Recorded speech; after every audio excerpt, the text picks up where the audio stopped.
नमस्कार, मैं आप सभी का स्वागत करता हूं अपने YouTube चैनल एस्ट्रो विद अंकित में। आज हम राशि का निर्धारण करना जानेंगे।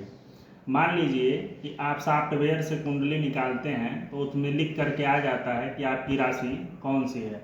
लेकिन यदि आपके पास सॉफ्टवेयर नहीं है एवं सामान्यतः कोई ऐसा व्यक्ति है जो यह जानना चाहता है कि हमारी कौन सी राशि है, उसके सामने यदि चक्र बना करके रख दिया गया जन्मांक चक्र, तो उसमें राशियों का निर्धारण हम कैसे करेंगे, यही हम आज जानते हैं। राशियों का निर्धारण करने के लिए ज्योतिष में एक बहुत ही सरल सा सूत्र है कि चंद्रमा जिस भी राशि पर बैठ जाता है वही आपकी राशि हो जाती है।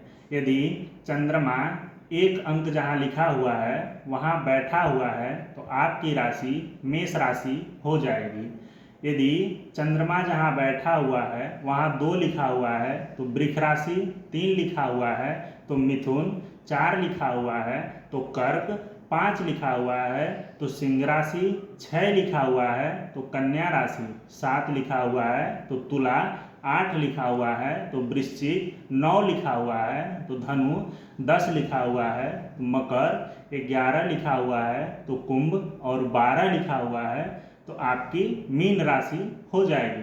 अब हम जानते हैं कि राशियों के स्वामी कौन कौन होते हैं।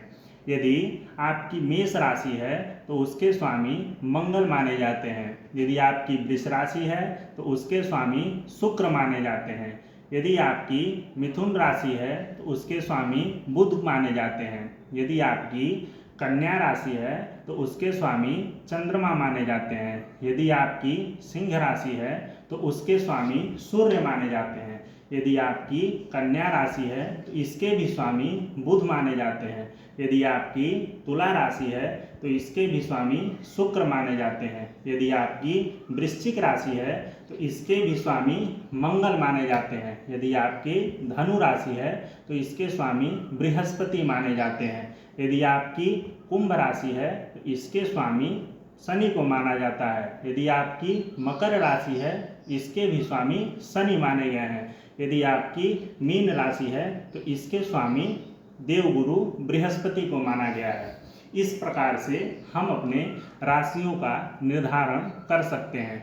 जन्मांक चक्र आपके सामने यदि है तो आप उसमें देख लीजिए कि चंद्रमा 12 राशियां होती हैं मेघ से लेकर के, मेघ, वृष, मिथुन, कर्क, सिंह, कन्या, तुला, वृश्चिक, धनु, मकर, कुंभ, मीन, यह 12 राशियां होती हैं और 12 ही अंक लिखे होते हैं। किसी भी जन्मांक चक्र में 1 से लेकर के 12 ही अंक लिखे जाते हैं। यदि आपके लग्न कुंडली में, लग्न उस भाव को कहते हैं जो सबसे ऊपर वाला खाना होता है, यदि वहाँ 10 लिखा हुआ है तो आपका मकर लग्न हो जाएगा। तो मकर लग्न की कुंडली में चंद्रमा यदि मान लीजिए 8वें अंक पर बैठा हुआ है तो वृश्चिक जो है वह आपकी राशि हो जाएगी। ऐसे हम ज्योतिष शास्त्र में राशियों का निर्धारण करते हैं। सॉफ्टवेयर प्रचलन में है, लेकिन यदि सॉफ्टवेयर न रहे और आपको जन्मांक चक्र देख करके ज्योतिष शास्त्र में राशियों का निर्धारण करना है तो आप इस प्रकार से कर सकते हैं। अब विषय ये आता है कि राशि उसी स्थान को क्यों कहते हैं जहाँ पर चंद्रमा बैठा रहता है। तो लग्न कुंडली के साथ साथ हमारे कुंडली में चंद्र कुंडली को भी दिया जाता है। चंद्र कुंडली प्रधान मानी गई है। तो चंद्रमा को राशियों का स्वामी इसीलिए बनाया गया है क्योंकि जो 27 नक्षत्र होते हैं उसमें 27 नक्षत्रों का जो स्वामी होता है वह चंद्रमा को माना गया है। पृथ्वी पर जीवन यदि है तो उसमें चंद्रमा का बहुत बड़ा योगदान है।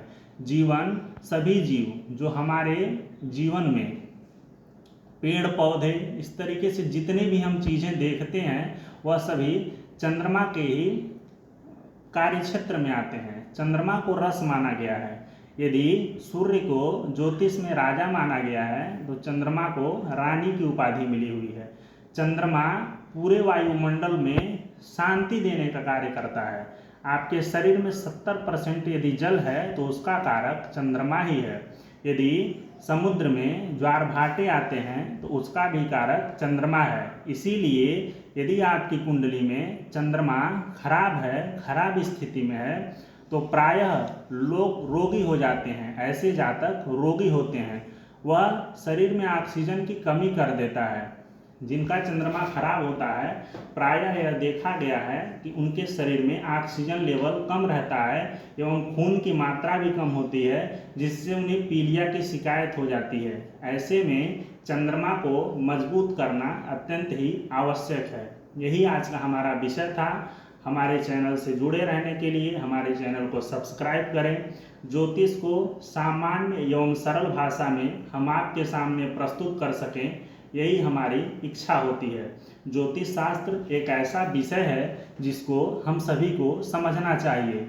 विभिन्न विद्वान जो इसको छिपा करके रखते थे और साधारण जन तक यह बात नहीं पहुंच पाती थी, जिसकी वजह से ज्योतिष जन सामान्य तक नहीं पहुंच सका। लेकिन हमारे महर्षियों का यह मानना है कि जो भी विद्या है उसके विषय में जनसाधारण तक वह पहुंचनी चाहिए। इसी के क्रमानुसार मैं ज्योतिष को सरल एवं साधारण भाषा में आप सभी के सामने प्रस्तुत करता हूं एवं ज्योतिष शास्त्र को आपको इसीलिए बताता हूं क्योंकि यह जीवन का एक अंग है। जिस प्रकार से हमारे शरीर में रक्त की कमी होती है तो वह तभी पता चलता है जब हम रक्त की जांच कराते हैं। लेकिन यदि हम कुंडली में चंद्रमा को देखते हैं और यदि चंद्रमा कमजोर है तो हम यह प्रायः पाते हैं कि उस व्यक्ति में रक्त की कमी, ऑक्सीजन का कमी और इम्यून सिस्टम बहुत कमजोर होता है।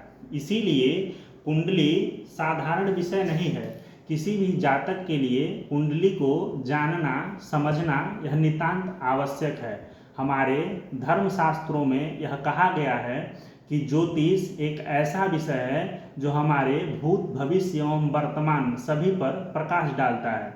इसीलिए हमसे जुड़े रहने के लिए हमारे चैनल को सब्सक्राइब करें, लाइक करें एवं शेयर करें। धन्यवाद।